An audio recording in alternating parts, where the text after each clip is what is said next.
Now these are the defenses which can be put forth by defendant. And you know who defendant is? The person who is being alleged to be a wrongdoer. You're alleging him to be a wrongdoer. And he is called defendant because he has to defend his act. He has to defend whatever you're alleging. Right? Because you're alleging that he is indulging in a wrongdoing, in a wrongful act. He's indulging in wrongdoing, and this is what your allegation is. Right?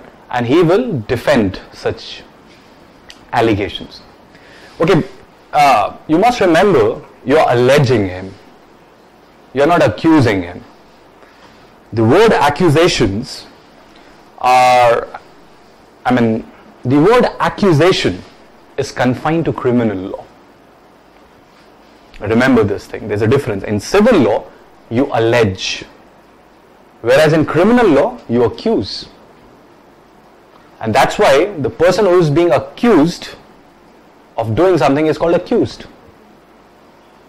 And the person against whom allegations are leveled is called the alleged wrongdoer, precisely the defendant, because he has to defend himself, he has to defend his acts, because those acts are being alleged to be wrongful in nature by you as a victim. And victim is called plaintiff.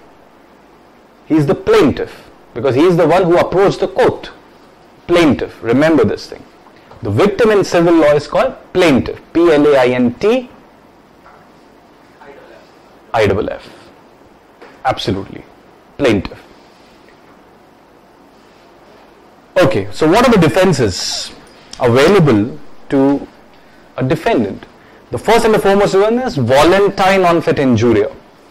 We discussed this thing in the last session, so I'm not going to discuss it again, but just remember it's a pretty simple defense, that if you voluntarily expose yourself to the risk which is associated, which is reasonably associated with the act which you're performing, then you can't hold anybody liable in case you get hurt. Supposing, okay, let me give you one example so that you can easily recollect what exactly it is.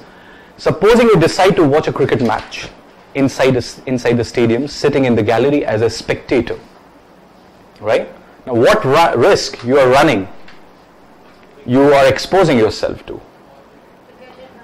get hit by the ball. If the batsman takes a swipe at the ball and ball lands on you, you will get hurt.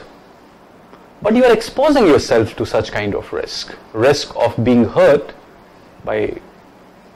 in such a situation wherein the batsman has taken a swipe at the ball and ball has landed on you, right? So this is a reasonable risk. But what could be unreasonable risk in such situation, or what could be unreasonable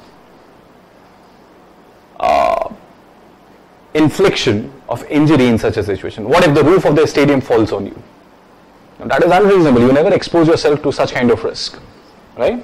When you bought the ticket to be a spectator in a cricket match, you never expose yourself to such kind of risk.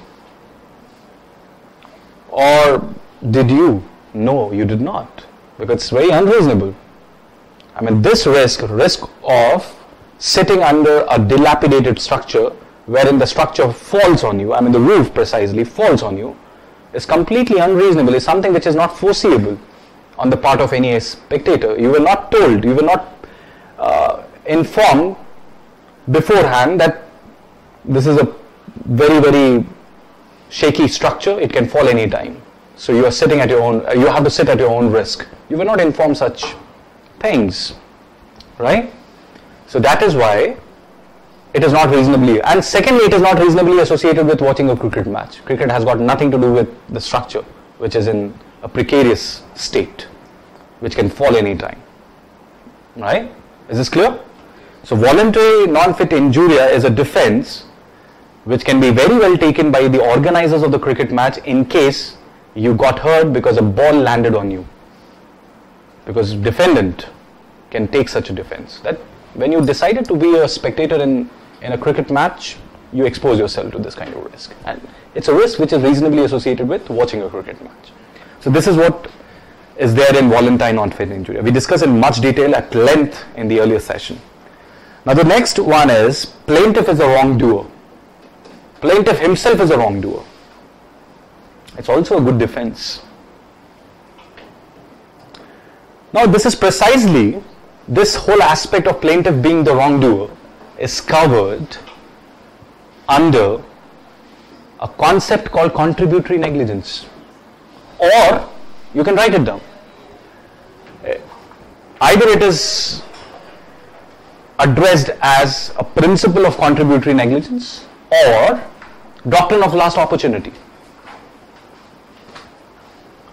Plaintiff himself is a wrongdoer.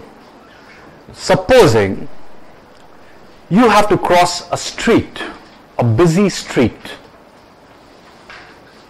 and you decided to cross the road, this busy street, indiscriminately, without paying attention to your left or right. Blindfolded, you made an attempt to cross the street, and that's the reason why you were knocked down by a car. Then you are asking for trouble, right? You yourself, you are at fault actually. Aren't you? Of course you are. Because you decided to cross the street blindfolded. Or in a drunken state. You were in a drunken state. You consumed good amount of alcohol. You were highly inebriated, intoxicated, inebriated. You did not have any control. You were not in your senses. And then you made an attempt to cross a busy street, right? A highway. Then you are asking for trouble. Then you are at fault. Contributed. Now, when exactly it becomes contributory negligence? When it comes to the light that the driver who knocked you down was also at fault. He was also over speeding. Then both actually contribute to the injuries which you sustained. So in that case, what exactly will be decided in the court of law? That your compensation will be drastically reduced. Court is going to reduce your compensation tremendously, drastically. You will get very small amount of compensation, whereas you could have got good amount of compensation in case you were not at fault, right? But you were at fault, so that's why your compensation will be reduced, because you also contributed to the injuries, physical injuries or whatever injury. There are different forms of injury. It could be physical, it could be mental, it could be psychological, it could be emotional, it could be social, and so on and so forth. But for such injuries, whatever injury you have sustained, you're going to get small amount of compensation because you're also at fault, right? So this is what we mean by plaintiff is the wrongdoer. Supposing, let me give you another example. Plaintiff, the victim, tried to trespass onto the property, and that's why he was attacked by the dog of the property owner, the house dweller, right? His dog attacked you, and it turned out to be a very, dog. This was a special breed, very, very aggressive breed of dog. Case one, when the dog is of normal breed, but you tried to intrude into the property, right? And that's the reason why you were attacked by the dog. Now you cannot hold the owner of the dog responsible for the injuries or for being attacked by dog, because you're at fault in the first place. So plaintiff is the wrongdoer. In case dog turns out to be a very aggressive breed, very, very aggressive. Normally, because in America, there are certain breeds of dogs for which you need to obtain license. For example, pit bull. You cannot domesticate a pit bull until unless you have a requisite license to that effect. Right? Supposing in India also you need a license. Of course, in India as of now there is no such need for obtaining such license. Hypothetically speaking, Government of India mandates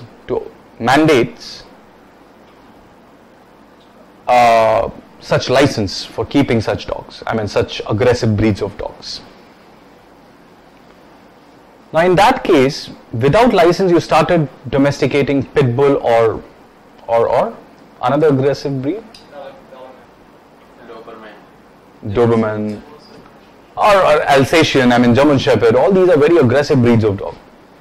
Now, when you intruded into the property, you were under the assumption that it's a normal dog, a very playful dog. You thought this dog to be playful, but it turned out to be a very aggressive one.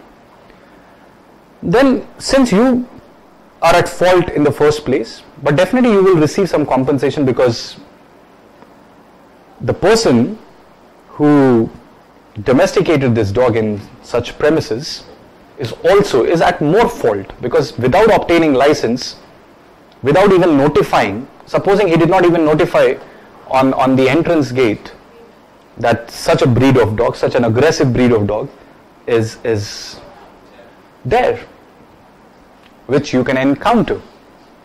So such notification was not put up. So he is at more fault. So definitely you are going to get compensation in such a situation, but your compensation will be very much reduced, will be diminished, because you were at fault in the first place. The person has license then? License and everything was amply put up. I mean, the notification to that effect, the notice to that effect has been put up at the gate, at the entrance gate. Then it's not a case of quanta, you are only at fault. Then you simply asked for trouble. Right? He can also take the defense of voluntary non-fit injuria. Then when you are aware of the fact that, okay, there is a dog of such breed onto the premises, then how dare you decide to intrude? I mean, if you do so, or if you have done so, then certainly you embrace the trouble. Isn't it? Right? Now the next defense is it clear to everyone? Yes. Okay, the next one is inevitable accident. Now what is inevitable accident? What is the meaning of the word inevitable? That cannot be predicted. Something which is unavoidable in nature. Inevitability means unavoidability. It's unavoidable. Something which you cannot avoid. Human beings cannot avoid. Any reasonable human, I mean, you are not supposed to be He-Man or Superman or Batman. I mean, they can avoid anything. I mean, what can generally be not avoided by a reasonable man, an ordinary man.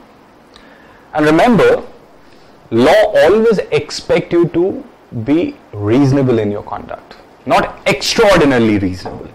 Law doesn't expect, and this is the threshold which you have to fulfill, which you need to adhere to.